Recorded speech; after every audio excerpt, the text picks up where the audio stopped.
Praise the Lord. இன்று ஆண்டவர் உங்களுக்கு தரும் வார்த்தை நீதிமொழிகள் 27:7. திருப்தி அடைந்தவன் தேன் கூட்டையும் மிதிப்பான், பசி உள்ளவனுக்கோ கசப்பான பதார்த்தங்களும் தித்திப்பாயிருக்கும். பிரியமானவர்களே, ஒரு பணக்கார தந்தைக்கு 2 மகன்கள் இருந்தனர். இளைய மகன் தனது சொத்து பங்கை முன்கூட்டியே வாங்கி தூர தேசத்துக்கு சென்று ஆடம்பர வாழ்க்கையில் எல்லாவற்றையும் வீணடித்தான். சில காலத்திற்கு பிறகு அந்த நாட்டில் கடும் பஞ்சம் ஏற்பட்டது.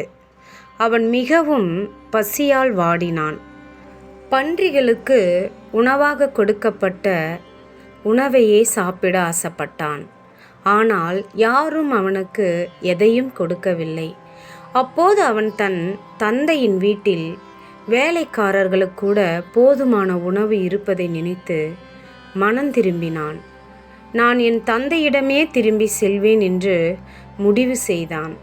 அவன் திரும்பி வந்தபோது தந்தை அவனை அன்போடு வரவேற்று புதிய ஆடை அணிவித்து மோதிரம் அணிவித்து பெரிய விருந்தை ஏற்பாடு செய்தார். என் மகன் இறந்திருந்தான், இப்போது உயிரடைந்தான். காணாமல் போயிருந்தான், இப்போது கண்டுபிடிக்கப்பட்டான் என்று கூறி மகிழ்ச்சியடைந்தார். வீட்டிலிருந்த அனைவரும் அந்த மகன் திரும்பி வந்ததை கொண்டாடி விருந்தில் பங்கேற்றனர். அந்த நாளிலிருந்து இளைய மகன் தன் தந்தையின் அன்பையும் ஆசீர்வாதங்களையும் மதித்து நன்றியுள்ள வாழ்க்கையை வாழத் தொடங்கினான். தேவன் கொடுத்த ஆசீர்வாதங்கள் நம்மோடு இருக்கும்போதே அவற்றின் மதிப்பை உணர வேண்டும். நன்றியற்ற மனம் தேன்கூட்டையும் மிதிக்கும். நன்றியுள்ள மனம் சிறிய ஆசீர்வாதத்தையும் பெரிதாக எண்ணும். குறைவும் பசியும் நம்மை தேவனிடமும் அவருடைய கிருபையினிடமும் திரும்ப செய்கின்றன. எனவே எப்போதும் தேவனுக்கு நன்றி சொல்லி அவர் கொடுத்த ஒவ்வொரு ஆசீர்வாதத்தையும் மதித்து வாழ்வோம். ஜெபம் செய்வோம். அன்புள்ள தகப்பனே, இந்த நல்ல நாளுக்காக நன்றி ராஜா. நீர் கொடுத்த வார்த்தைக்காக நன்றி ஏசப்பா. இந்த இளைய குமாரன் செய்த தவறை உணர்ந்து அவனுடைய தகப்பனிடத்திற்கே திரும்பினது போல நாங்களும் என் ஆண்டவரே விரோதமாக எந்த தவறுகள் செய்திருந்தாலும் என் தேவனே இப்பொழுதே எங்கள் பாவங்களை அறிக்கையிடுகிறோம். எங்கள் பாவங்களை மன்னித்து மறுபடியுமாக உம்முடைய பிள்ளைகளாக எங்களை ஏற்றுக்கொள்ளுங்க ஆண்டவரே.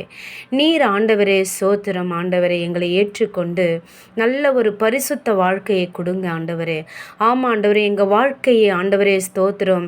எங்களுடைய ஆண்டவரே மேட்டிமையினாலும் எங்களுடைய ஆண்டவரே அப்பா சோத்திரம் ஆண்டவரே, எந்த பாவத்தினால் நாங்கள் செய்த ஆண்டவரே பாவங்களை நீர் மன்னிக்கும்படியாக செபிக்கிறேன் தகப்பனே. என் ஆண்டவர் மன்னிக்கிற தேவன், என் ஆண்டவர் எங்களை சேர்த்து கொள்ளுகிற தேவன், என் ஆண்டவர் அவர் பிள்ளைகளை ஒரு நாளும் கைவிடாத தேவன். அப்பா, நாங்கள் இப்பொழுதே ஆண்டவரே உம்முடைய ஆண்டவரே பக்கமாய் நாங்கள் திரும்பி வந்திருக்கிறோம். எங்களை ஒரு விசை கண்ணோக்கி பாருங்க ஆண்டவரே. எங்கள் பாவங்களை எல்லாம் மன்னித்து கர்த்தாவே சோத்திரம் எங்களுக்கு ஒரு புதிய ஆசீர்வாதத்தை நீர் கொடுக்கும்படியாக செபிக்கிற ஆண்டவரே. இனி நாங்கள் எந்த பாவத்துக்கும் போகாதபடிக்கு கர்த்தர் எங்களை ஆண்டவரே பரிசுத்தப்படுத்துங்கப்பா. நீர் பரிசுத்தப்படுத்தினதற்காக நன்றி செலுத்துகிறோம். இயேசுவின் நாமத்தினால் ஜெபிக்கிறேன் ஜீவனுள்ள நல்ல தகப்பனே, ஆமேன்.